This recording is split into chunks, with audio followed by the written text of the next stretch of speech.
Alors, tout le monde voit mon écran, donc je regardais au cas où si j'avais des messages jusqu'à présent donc, par rapport à la présentation, donc n'hésitez pas, on y répondra juste après. Donc, pour l'instant, j'ai pas de message, mais ça va peut-être arriver.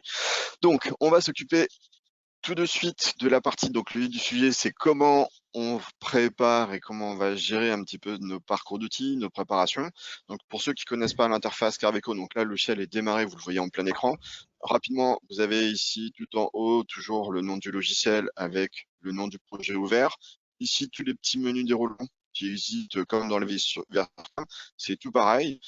Avec nous, on est plutôt habitué à tous ces outils-là par des icônes qui sont représentées ici, donc en différents menus. On en a aussi sur la partie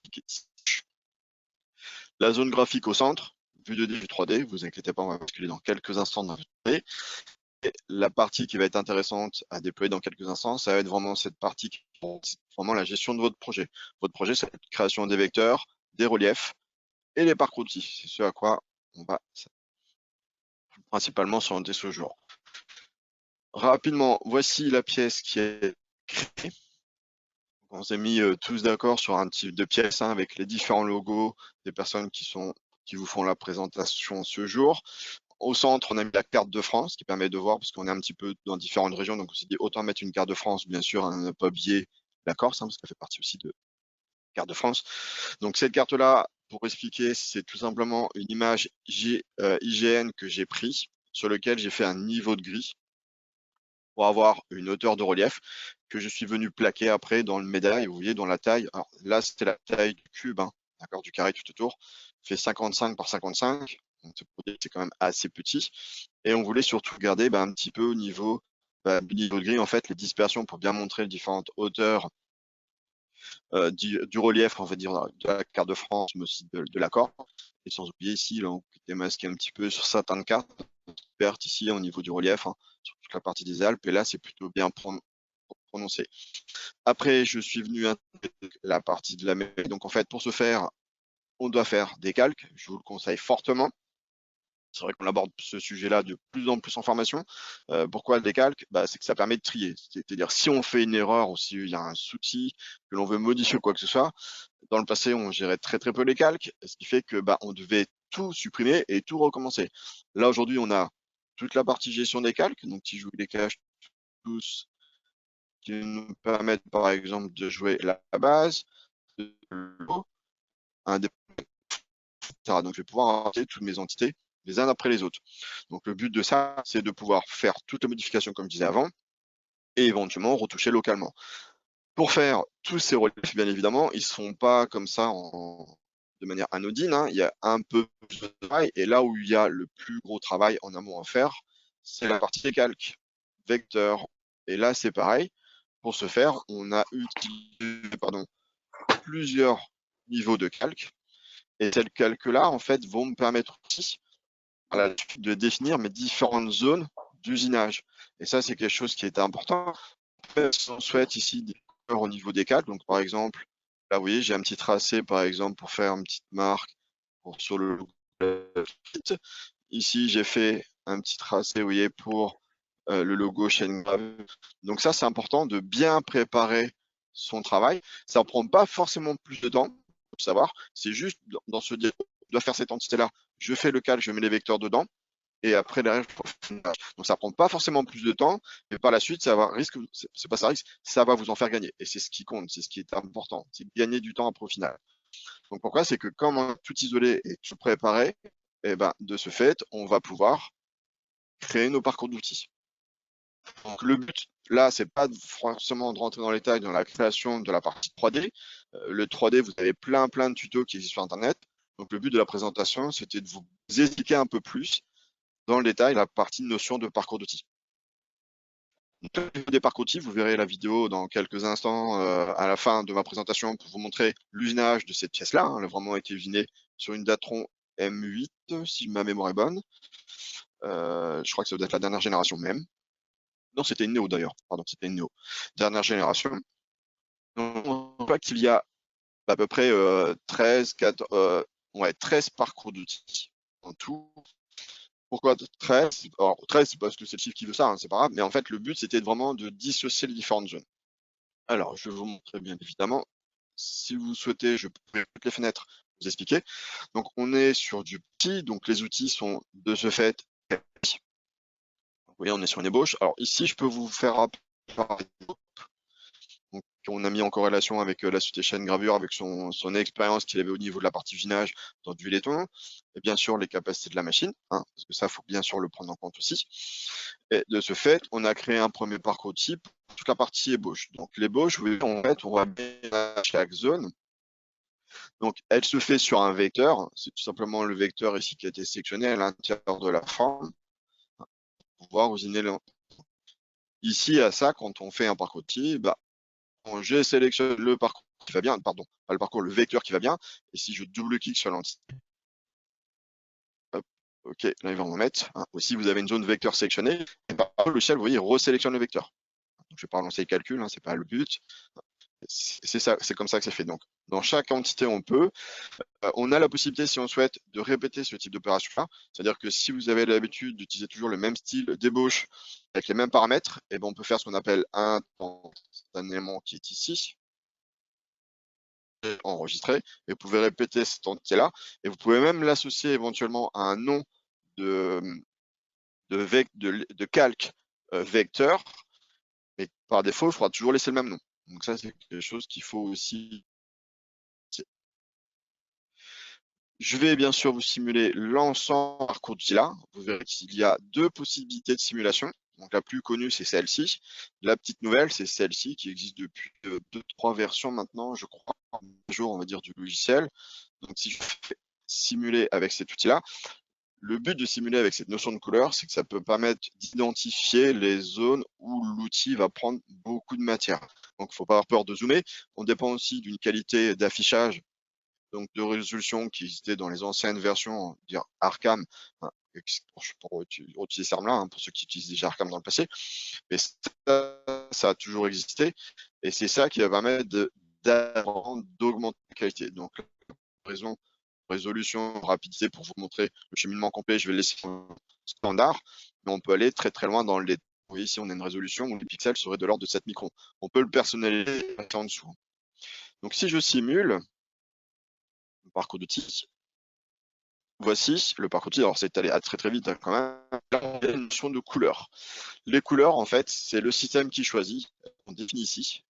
Ça veut dire que vous pouvez les changer. Il suffit juste de cliquer sur le petit icône, vous pouvez choisir pour permettre d'identifier les zones. Moi, je vais le laisser par défaut. Donc là, premier parcours d'outils, c'est l'ébauche. Donc, enlever le maximum. Par la suite, on va comment préparer l'ensemble. J'ai géré par style d'auteur. C'est de venir aussi préparer les logos.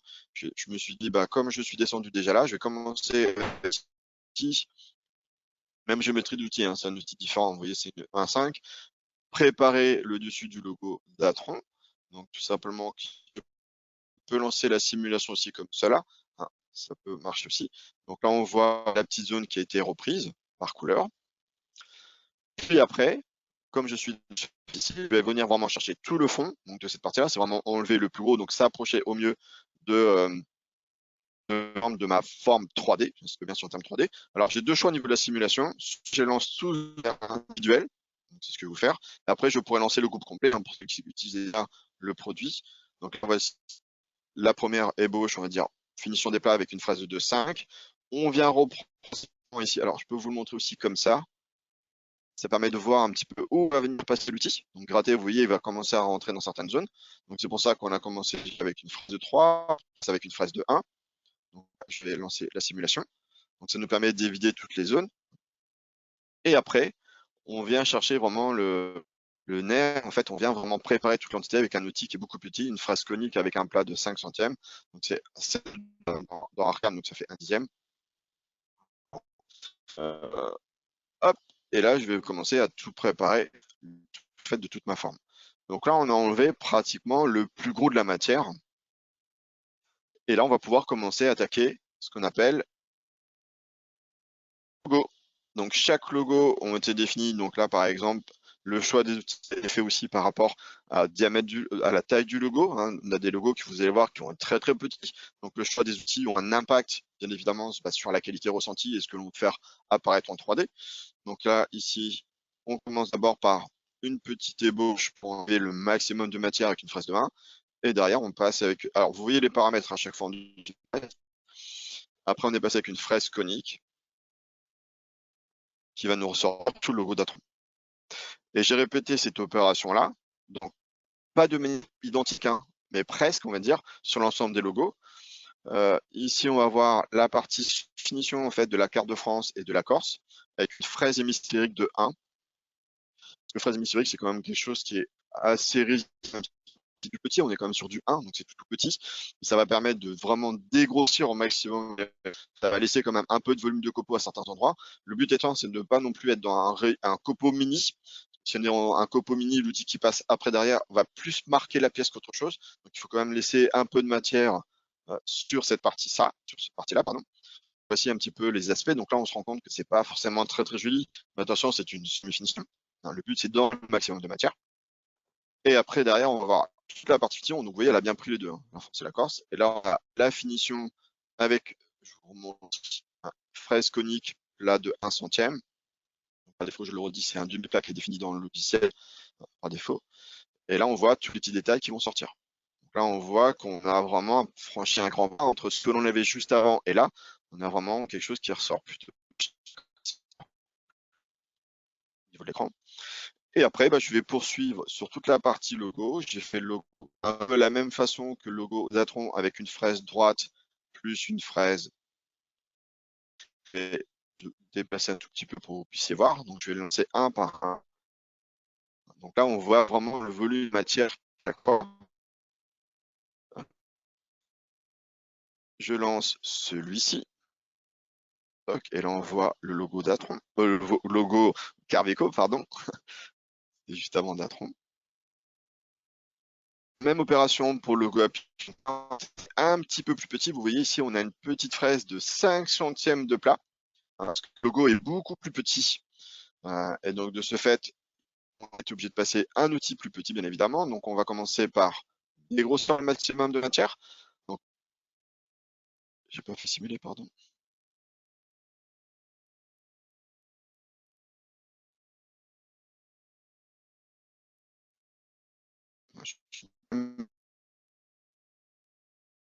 Parce que c'est la carte qui enregistrée, donc voilà. Désolé, il y a une petite latence au niveau de la carte. Si on s'aperçoit que vous voyez qu'il y a un petit peu d'auteur, et donc on a un troisième passage de phrase avec un outil plus petit, mais vous voyez qu'il va affiner toutes les zones. Alors je peux vous montrer, vraiment chercher toutes ces parties-là. C'est vrai qu'avec l'image, c'est peut-être pas. Si on voit bien les tirés d'angle à chaque fois, hein. Le but vraiment de sortir vraiment le petit logo, de contourner toutes les formes.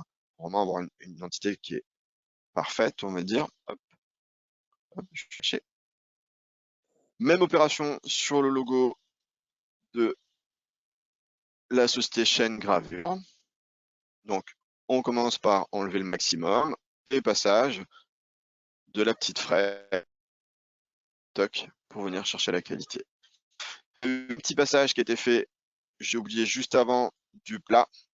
J'aurais dû lancer juste avant, je suis désolé. Voilà, ça, on lance la partie plate pour fermer l'élément. Et après, vraiment, c'était donc le plat et après le logo. Hein. Je l'ai fait à l'envers. Hein. Normalement, on a le plat qui permet de vraiment finir la zone. La petite dessus et vraiment la petite gravure qui se fait juste sur le dessus. Qui permet d'avoir une bonne qualité. Et pour terminer notre gravure, donc il y a encore deux éléments. Vous voyez là, en fait, au niveau de l'élément, hein. Si vous vous rappelez la petite image de départ, du coup, ça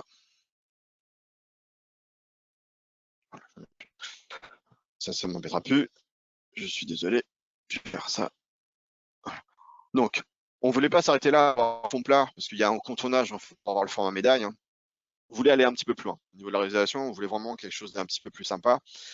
Donc, on a réfléchi à l'ensemble des intervenants qui sont avec vous ce jour sur qu'est-ce qu'on allait faire sur la partie. On s'est mis d'accord sur les deux photos et moi, c'est vrai que le fait d'avoir une petite mosaïque, ça pouvait être sympa, ça donne un aspect différent. On est parti sur un type de mosaïque, Donc, il y a un bon travail, bien sûr, au niveau donc déjà de la recherche. Ça se fait plutôt facilement dans Carveco, donc il n'y a pas de souci. Donc, vous prenez toujours la détour en quelques clics pour avoir les profils. Je répondrai à la question tout à l'heure de Monsieur Collin que je viens de voir. Donc, j'ai bien vu. Donc, on est parti. Donc, photo, profil. Après, j'ai fait un système d'imbrication. Mais dans mon imbrication, il a fallu que je prenne en compte la taille du modèle, surtout quel type d'outil derrière. C'est ça, l'outil, c'est lui qui va donner vraiment la qualité, la finesse de ce que l'on veut au niveau de la texture. Et ça, c'est quelque chose d'important. Et de ce fait, il a fallu faire une petite recherche, parce que si vous regardez... Ah, super. Petit message d'avertissement, parce que je suis dans... Voilà, c'est bon. Il a fallu que je fasse une recherche par rapport à ça. Et ça a pris...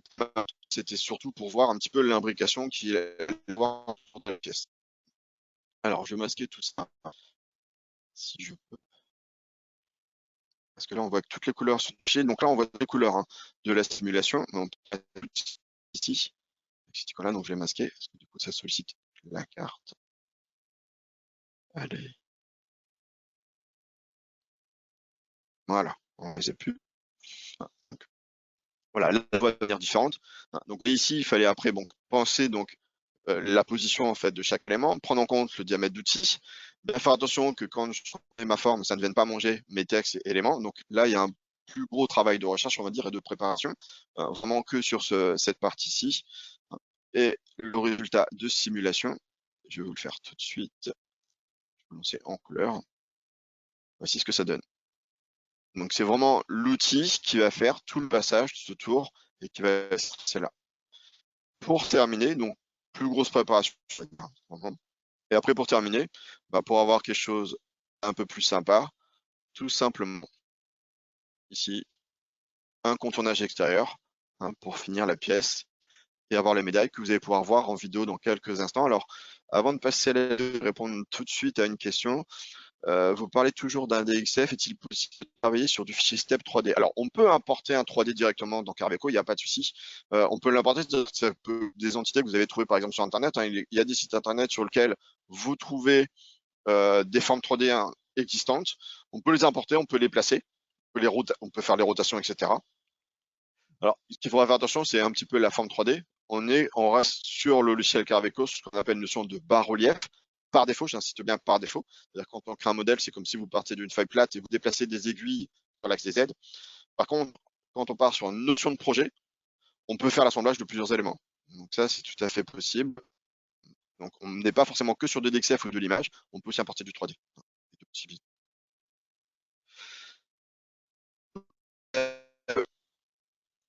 Ça vous aussi tout ce qui est les aimants tout autant, il faut que je redescende un petit peu la matière, mais ça je peux le faire, il n'y a pas de souci. Donc ce que je vous propose, c'est de voir maintenant la vidéo de l'usinage. Donc je vais donner la main à ma collègue qui va lancer la vidéo dans quelques temps. Si vous avez des questions, surtout n'hésitez pas, je reviendrai dessus. Hop. Donc, je pense que vous devriez voir son écran dans quelques instants. Voilà, donc là moi je le vois.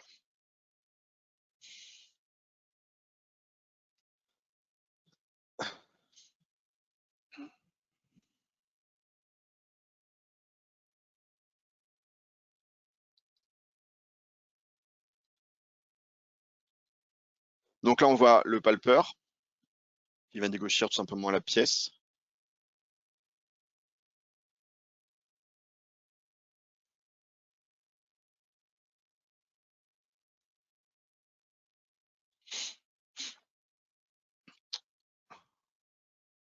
Donc là, on voit alors il n'y aura pas forcément tous les parcours bien évidemment de schématiser. Donc on s'est concentré sur la partie de grossissement. Donc là, on voit le surfaçage de la partie du logo d'Atron, fraise droite. On voit plutôt bien.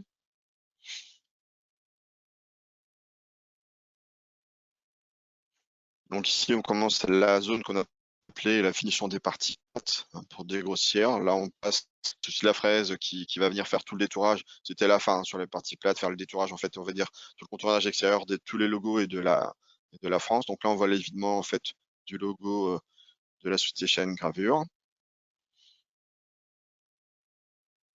Là, on voit alors, l'ébauche était faite. Là, on commence à voir les différentes tranches, en fait, pour préparer la finition du logo de la société Tatron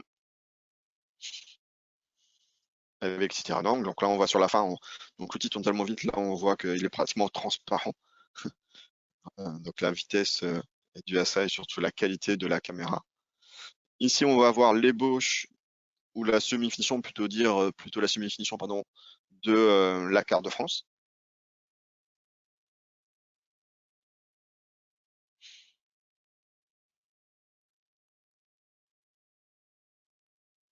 Puis après, bien sûr, on va voir l'ébauche, la semi-finition, pardon, de la carte de la Corse. Et là, on va voir un petit peu plus fort le passage vraiment de la fraise conique, hein, pour vraiment faire toute la partie finition de la carte France et la Corse.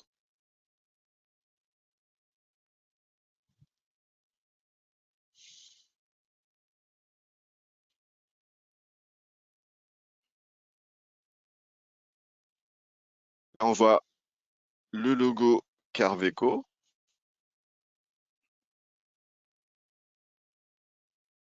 Là, on voit alors, le plus petit outil, hein, celui-ci il est super intéressant, on voit vraiment le plus petit outil qui a été utilisé, hein. C'est la fraise avec un plat de 5 centièmes, si ma mémoire est bonne. Là, on voit l'ébauche de... Ah non, c'est pas l'ébauche, c'est la semi-finition en fait du logo, ou même la finition du logo. Et voici ce que ça donne en fait en résultat avec... On l'a pas vu le parc-outil, hein, mais là on a tout le parc-outil en fait qui permet de gérer la texture qui vous a été montrée. Ce qu'on appelle la mosaïque, la fameuse mosaïque que l'on a fait. Alors, pour l'instant, je ne vois pas de questions. Donc, je vais passer la main à Monsieur Chen. Hop.